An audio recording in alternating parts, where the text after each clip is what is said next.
Hello everyone, and welcome to the Film Recaps. Today, I'm going to explain a science fiction action film called Kill Command. Be ready for some spoilers ahead. The story takes place in a super advanced future, and Catherine is this incredibly advanced robot working at a company called Harbinger. She receives a message reporting unusual behavior from another robot named SAR. Catherine tells her boss about the many recent SAR changes, and he praises her efficiency. At a military base, Captain Bukes checks in with a soldier named Drifter, who reports that they are scheduled to take part in training exercises. The captain, unhappy about this, asks a soldier what is going on. The soldier says they have a 2-day mission needing skilled Marines, and Catherine must join because of her tech expertise. Catherine says they will be testing equipment in the field, and she will be monitoring the process. Bukes instructs her to keep up with the team and tells her to turn off her eye scanner, but she responds that it can't be turned off. As they board the plane, Catherine scans everyone and greets the team, which includes Hackett,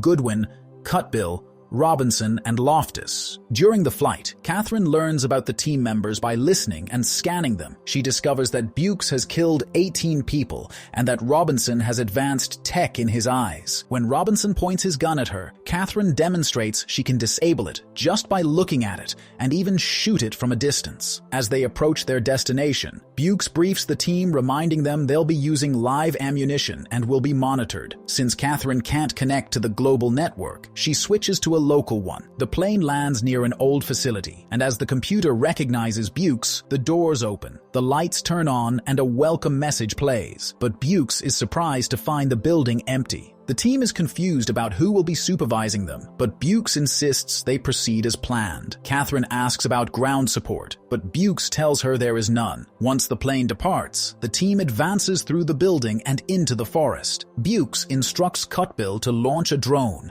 and reminds everyone to stay alert, even if it's just a drill. After the drones are deployed, Catherine follows and notices an unfamiliar drone hidden in the trees. The team reaches the designated area and takes position as ordered by Bukes. Drifter follows Catherine and asks for her help, promising to protect her. Their conversation is interrupted when 3 strange drones appear. He wants to shoot them, but Catherine stops him as she's trying to establish a connection with them. Drifter informs his team, and Hackett confirms that she sees them too. Catherine explains that Harbinger created these new drones which no longer require human control. Bukes notices the drones but tells everyone to keep moving forward. Very soon, they spot their training robots. Bukes plans an attack, and everyone prepares. Catherine follows Drifter again, after observing the special drones one last time. After Drifter counts down, they attack the targets while the drones watch and record their movements. Catherine decides to follow one drone deeper into the woods,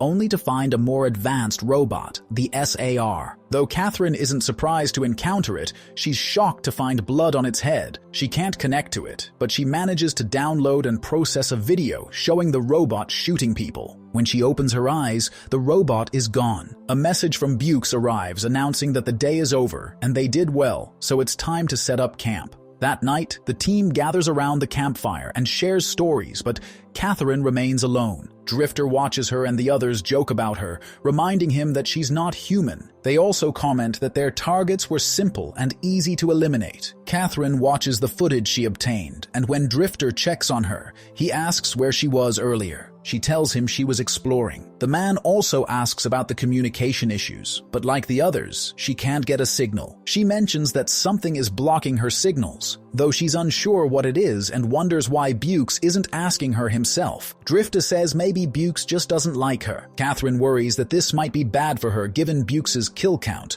but Drifter reassures her that those numbers lack context, and that's exactly why Buck doesn't like her. He then asks Catherine how she ended up in this situation. She tells him that it happened when she was 11. Without the procedure, she would have been paralyzed. It was Harbinger who financially supported and planned the entire process. As the Drifter leaves, Catherine notices drones in the forest. When Drifter returns to camp, Bukes asks Drifter if she has told him anything, and Drifter replies that she said she's been blocked and doesn't know why. Drifter believes her, but Bukes is skeptical. While the team prepares for the night, Loftus stays awake to keep watch. Suddenly, a drone approaches him, and he tells it to go away. But suddenly he hears a noise and sees the SAR, which causes him to open fire. At the camp, Catherine wakes up to the sound of gunfire and everyone is confused. Goodwin tells Bukes he saw Loftus up on the hill, but soon after he vanished. He asks if it's part of the training, but Bukes doesn't respond. The team then begins searching the forest, repeatedly calling Loftus's name. By morning, they find their first clue, blood on the grass. A few steps later, they discover Loftus's body. Cutbill is shaken by the sight of his fallen friend and wants to leave,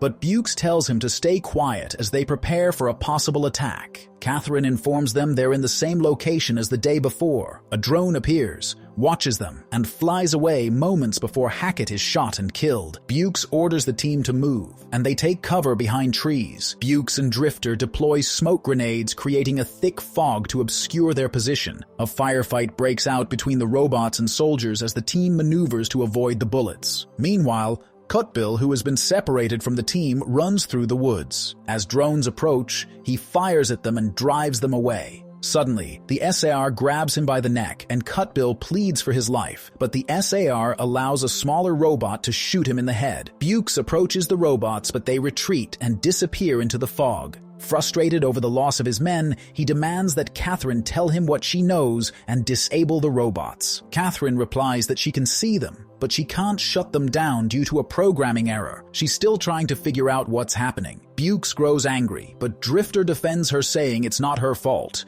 The problem lies in the code. Just then, Robinson returns, having gone to look for Cutbill, but finding only his helmet. The team sets out to search for him, moving through the woods. Drifter tells Bukes that Catherine is useful because she can see things they can't. Bukes counters that if she can see the robots, then the robots can probably see her too. But Drifter insists it doesn't matter. They need every bit of help they can get. Bukes reflects on the attack and begins to wonder why the robots chose to let them go. He thinks it might be because Catherine was with them. Catherine shows them something disturbing, lots of dead animals. The robots have been using these animals for practice, just like they did with Loftus. Suddenly, Catherine warns that the robots are watching them from the ridge. Just then, more robots appear and open fire, forcing the team to flee. Bukes saves Catherine, but in the chaos, they get separated from the rest of the group. Catherine crashes into a tree and loses consciousness, and Drifter tries to contact them but fails. Meanwhile, Bukes carries Catherine back to the building entrance, and as night falls, Drifter finally manages to talk to him. He tells Bukes they are near the camp. He replies that Catherine is still unconscious, but that he's found a safe place to rest for the night. Drifter wants to meet up,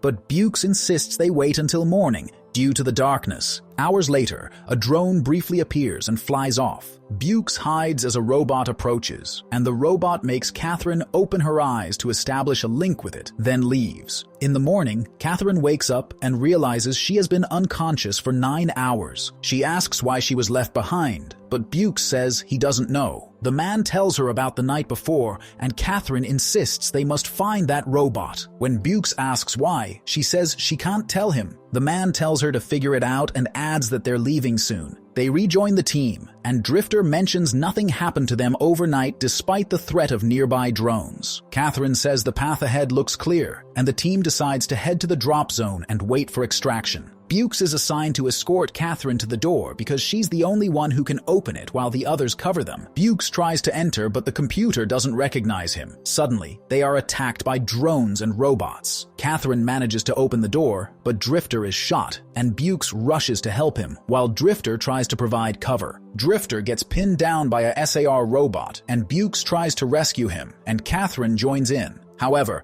the robots stop shooting when they recognize Catherine. She attempts to deactivate them, but fails. As the robot prepares to torture Drifter, Bukes makes the difficult decision to shoot him, sparing him from further suffering. Catherine is devastated by Drifter's death, and Bukes takes her inside the facility. Inside the building, Catherine and Bukes argue about what happened.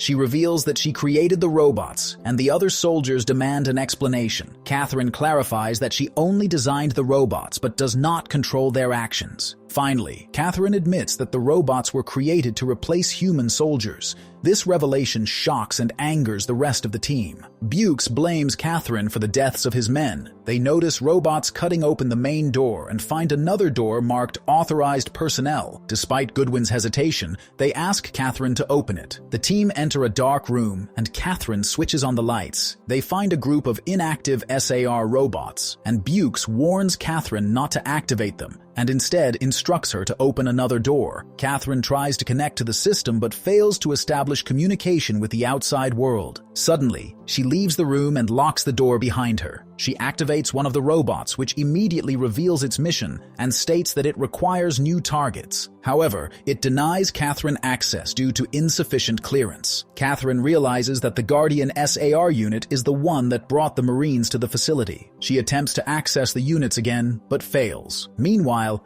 the SAR guard activates the dormant robots. Other robots break in and surround Catherine, but Robinson pulls her to safety just in time. Bukes sets up the explosives, but the robots manage to break through, triggering a detonation. Catherine discovers the robots have EMP grenades. Outside the building, they find ruins and bodies killed by robots. While the soldiers prepare to surround the robots, Catherine returns to the building recovering an EMP grenade from a damaged robot. After watching footage of her teammates' deaths, Catherine is more determined than ever to stop the machines. She tells Bukes that the grenade can deactivate the SAR unit, but they'll need a detonator. Bukes warns that the explosion might kill her, but Catherine insists it's their only chance. They wait for the robots to arrive at dawn, and Catherine informs Robinson that she's detected signals coming from the south. As the robots approach, Robinson and Bukes open fire while Goodwin handles the detonators. Catherine coordinates the defense and signals when to detonate the charges. Bukes helps Goodwin escape from a drone and SAR units, while Robinson dies covering their retreat to a safe point. The captain realizes that the explosive detonator has been activated and finds the control with Catherine, who refuses to flee. As a robot fires at Catherine, she activates the bomb and the robots shut down briefly. However, the robot reactivates and chases them. They retreat into a building, and Bukes fires at the robot while Catherine, barely conscious, crawls into the room where Robinson's body lies. Moments later, Bukes is thrown inside by the robot. He asks it to end him, but the robot refuses due to its orders, so it decides to go after Catherine instead, who can't identify it. Just as it prepares to kill her, she grabs Robinson's rifle and shoots the robot down. Suddenly, the robot connects to her before shutting down and transfers its information into her brain just before Catherine shuts down. A few hours later, a plane arrives and picks them up. Catherine's eyes opening, revealing that the CR mission protocol has taken control of her. What do you guys think about this movie? Let me know in the comments below. And if you liked the video, please hit the like and subscribe to the channel for more content.